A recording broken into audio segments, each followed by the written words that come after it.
అలనాడు బ్రహ్మ మానవుల తలరాతలు రాయటంలో కాస్త అలసిపోయి తలనొప్పితో ఉంటే సరస్వతీదేవి తీవ్రంగా ఆలోచించి పాలకడల నుండి పాలను, శివుని తలపై గంగమ్మనడిగి నీళ్లను, మన్మధుని చెరుకు విల్లు నుండి చక్కెరను, ఊటి ఉద్యానవనం నుండి తెయాకును తెప్పించి అన్నిటినీ కలిపి అగ్ని సాక్షిగా కాచి వడబోసి ఇచ్చిందో చక్కని చిక్కని టీ.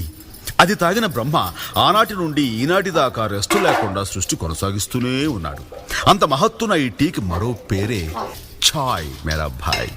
ఈ ఛాయ్ చరిత్రను నోరారా చెబుతా, నోరూరేలా వినుకోవోయ్. ఆహా ఆ